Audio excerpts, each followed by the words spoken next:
Morning, good afternoon বন্ধুরা, welcome to my channel. আমি Somali. চলুন আজকে ব্লগটা শুরু করি। আজকে আমার ছোট মামা আর মামির ম্যারেজ অ্যানিভার্সারি, তো আমরা সবাই মিলে যাচ্ছি মন্দিরে। তো মামা মামির সাথে একটা জায়গায় মিট করব। আর আমার ভাই দেখতেই পাচ্ছেন গুড্ডু রেডি হচ্ছে, ও সকাল থেকে রেডি হয়েই যাচ্ছে। তো যাই হোক, এখন 1টা বাজে। তো আমরা আগে যাব মন্দিরে, তারপরে কি কি প্ল্যান আছে সব দেখাচ্ছি, চলুন। আর তার মাঝে আমি আরেকটা জিনিস দেখাই। আমার পাশের বাড়িতে একটা দিদি থাকে, মায়াদি। ও জানে যে আমি আচার খেতে খুব ভালোবাসি। ও আমার জন্য একেবারে গরম গরম আচার বানিয়ে নিয়ে এসেছে, চলুন দেখা। দেখুন, 2 বাটিতে ভরে, একটা কুলের আর একটা জলপাইয়ের। খেতে ভীষণ টেস্টি হয়েছে। একটা জিনিস আপনাদেরকে দেখানো হয়নি, দেখুন আমার মা বাবার ফটোটা আমরা বেডরুমে সেট করে দিয়েছি। কেমন লাগছে বলবেন। তো আমরা এখন বেরিয়ে গেছি। আমরা উধারবন বলে একটা জায়গা আছে শিলচর থেকে একটু দূরে, তো সেখানে যাচ্ছি। সেখানে আমরা এখন যাব মা কাঁচাকান্তি মন্দিরে। ছুটকি মামা ছুটকি মামি আজকে এখানে একটা পুজো দিয়েছে। তো আমরা আসছি না বলে ছুটকি মামা একেবারে গেটের সামনেই দাঁড়িয়েছিল আমাদের জন্য। আর ভেতরে গিয়ে দেখলাম ছুটকি মামি আর আমার 2 বোন কয়েল আর শ্রেষ্ঠা আমাদের জন্য ওয়েট করছিল। এবারে চলুন মন্দিরটা নিয়ে কিছু আলোচনা করি। এই মন্দিরটা আসামের একটা ঐতিহাসিক ভ্যালু রাখে। মন্দিরটা অনেকটা পুরনো, আর এই মন্দিরটার এখন বয়স হলো 219 বছর। কাছাড়ের যে রাজা ছিলেন, কাছাড়ি রাজা, উনি এই মন্দিরটা প্রতিষ্ঠিত করেছিলেন। তবে মন্দিরটার এখন যে কনস্ট্রাকশন দেখছেন, আগে এই কনস্ট্রাকশনগুলো ছিল না, অন্যরকম ছিল। কালের পরিবর্তনে সবকিছুই নতুনের ছোঁয়া দিতে হয়, নতুনের তকমা দিতে হয়। তাই জন্য মন্দিরটাকে নতুন করে আবার এরকম সাজিয়ে গুছিয়ে বিল্ডিং করে সুন্দর করে তৈরি করা হয়েছে। সুন্দর আলপনা করা আছে, জাস্ট দেখুন। কাঁচা ও কান্তি, এই 2টি শব্দের মিলনেই নামটি গঠিত হয়েছে কাঁচাকান্তি। এর অর্থ হলো 2 ভিন্ন রূপের মিলন, যেখানে কাঁচা বোঝায় দেবীর কঠোর রূপ যেমন মা কালী, আর কান্তি হলো দেবীর কোমল রূপ, সৌন্দর্যময় রূপ যেমন দেবী দুর্গা বা পার্বতী। এই দেবী কিন্তু খুব জাগ্রত। আর আজকে মন্দিরে খুব ভিড় ছিল, দিনটা খুব শুভ, তাই জন্য অনেকে এসেছে পুজো দিতে। আমার জানেন তো রীতিমতন মানে লাইন ধরে দাঁড়িয়ে প্রণাম করতে হয়েছে আর কি। আজকে প্রচণ্ড ভিড়, তাই জন্য এতটা ভিড় কিন্তু সবসময় থাকে না। যাই হোক, দেবী যেহেতু খুব জাগ্রত, তো সেই আর কি, দেবীর মায়ায় দেবী সবাইকে টেনে আনেন দেবীর কাছে। আমরা এখন সবাই মিলে একটু ফটোশ্যুট করে নিলাম, তারপরে বেরিয়ে গেলাম। এখন টুকটাক কিছু খাবো, খেয়ে যাব। বনদুর্গা বলে আরেকটা মন্দির আছে, ওটা একটু দূরে, অটো দিয়ে যেতে হবে। সেখানে গিয়ে একটু পুজো টুজো দিয়ে তারপরে আমরা জমিয়ে পরিভোজ করব। তো আমরা নিয়ে নিয়েছিলাম রসমালাই আর সিঙ্গারা। তো এখানে সিঙ্গারার চাটনিটা আমার খুব একটা পোষালো না, আমি একটু আচারের সাথে সিঙ্গারা খেলাম, কিন্তু খুব ভালো লাগছিল খেয়ে। তো খাওয়া দাওয়া শেষ। এবারে আমাদের প্রবলেম হলো, আমাদের একটাই অটো নিতে হবে, যে অটোতে আমরা সবাই মিলে যেতে পারবো। কারণ মানে আমরা যদি হাফ হাফ করে অটোতে উঠে যাই, তাহলে আমাদের গল্পটা হবে না, মজাটা হবে না। সেই করতে গিয়ে কত অটো চেঞ্জ করে লাস্টে একটা অটো সে রাজি হলো, আমাদেরকে সবাইকে নিয়ে যাবে। তো আমরা সবাই একটা অটোর মধ্যে উঠে এবারে যাচ্ছি। আসাম হলো চায়ের জন্য বিখ্যাত, চায়ের দেশ।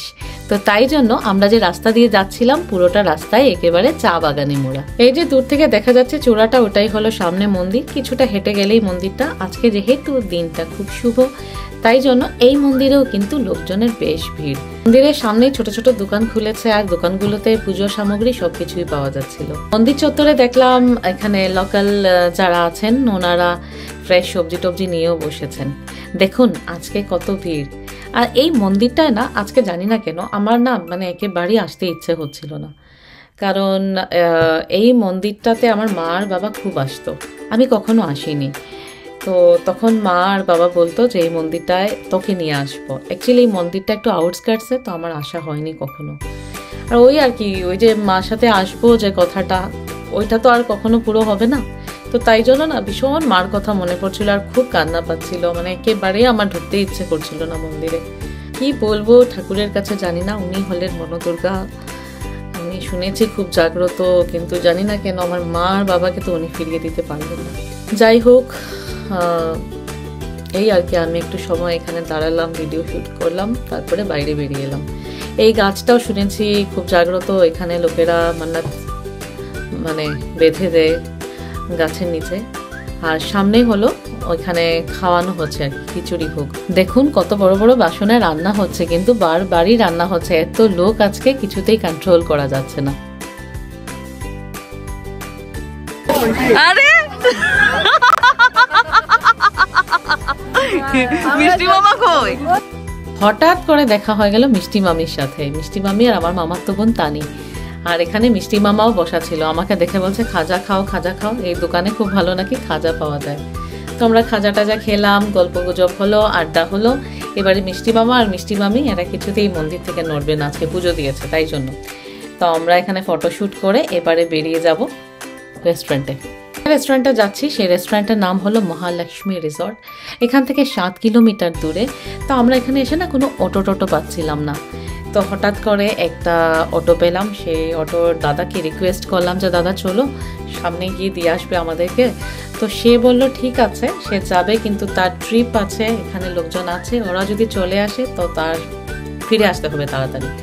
তো আমরা বললাম যে ঠিক আছে, যথারীতি তুমি আমাদেরকে জাস্ট দিয়ে চলে আসবে, দেরি হবে না। কিন্তু হলো একটা ফুল কমেডি। আমরা হাফ রাস্তা যেতেই অটোওয়ালাকে তার কাস্টমার ফোন করলো, সে আমাদেরকে ফুল রিকোয়েস্ট প্লিজ আপনারা নামুন। তো আমরা বললাম যে একটু দূরে দিয়ে আসো দাদা, বেশিক্ষণ তো না। সে কিছুতেই শুনলো না, লাস্টে সে বললো যে আপনাদের কাছে হাত জোর করছি প্লিজ আপনারা আমার অটো থেকে নেমে যান। ঠিক এই ভার্সনটাই ছিল। আমরা নেমে আমরা খুব হাসছিলাম যে দেখো অবস্থা, এখন আমরা যাবো কোথায়? আমরা হেঁটে হেঁটে এখনও 4 কিলোমিটার বাকি। অনেকটা পথ হাঁটলাম, তারপরে পেলাম একটা অটো। তো অটোতে উঠে গেছি, এবারে যাচ্ছি আমরা রেস্টুরেন্টে। তো আজকে একটা মজার কথা মনে পড়েছে, আপনাদের সাথে শেয়ার করছি। আমার মামার যখন বিয়ে হয়, তো মামা তো একেবারে ফুল সাজানো গাড়িতে যাচ্ছে বিয়ে করতে, আর হাফ রাস্তায় গিয়ে গাড়ি একেবারেই খারাপ হয়ে গেল। তো লাস্টে কি হলো, মামা আমাদের গাড়িতে উঠে পড়লো, আর মামার ফুল সাজানো গাড়ি পড়ে রইল রাস্তার একটা সাইডে। তো আজকে আর কি ওই মামাকে বলছিলাম যে দেখো তোমার বিয়েতে যা হয়েছে আজকেও সেম সিচুয়েশন, তোমার সাথে এসেছি বলে আমাদের হাফ রাস্তায় নামিয়ে দিল অটোওয়ালা। তো আমরা চলে এসেছি, এটাই হলো মহালক্ষ্মী রিসর্ট।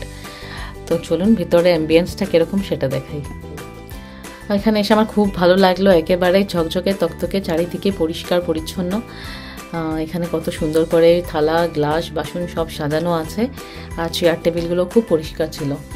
তো বসেছি তো বটে, কিন্তু আজকে প্রবলেম হয়ে গেছিলো কি, আজকে ছিল উইকডেজ, তো তাই জন্য এখানে উইকডেজে মেনু খুব লিমিটেড থাকে। তো অর্ডার দিতে গিয়ে অনেক কিছুই পেলাম না। যাই হোক আমাদের মেনু সিলেক্ট করে দিল গুড্ডু। এখানে ডাল ছিল, মাটন ছিল, ভাত ছিল, আর অনেকটা দেরি হয়ে গেছে বলে ওনার কাছে মানে এখন ডিনারের মেনু চলে আসছে, সন্ধে হয়ে গেছে 4টা বাজে। তো গুড্ডু আমাদের ভিডিও শ্যুট করে দিল। তার যেহেতু কাল ওষুধ, সে এগুলো কিছুই খাবে না। সে মিষ্টি নিয়ে এসেছিল বাইরের থেকেই, সেই মিষ্টি খেলো, ফল খেলো, আর আমরা খেলাম। তো চলুন আজকের পুরো ওভারঅল ভিডিওটা আপনাদের কেমন লাগলো আমাকে অবভিয়াসলি কমেন্ট করে বলবেন। যারা নতুন নতুন দেখছেন আমার চ্যানেলটাকে সাবস্ক্রাইব করে দেবেন। কেমন? দেখা হচ্ছে পরবর্তী আরেকটা ভিডিওতে। আপনারা প্রত্যেকে ভালো থাকবেন, সুস্থ থাকবেন। Tata bye bye, সাইয়োনারা।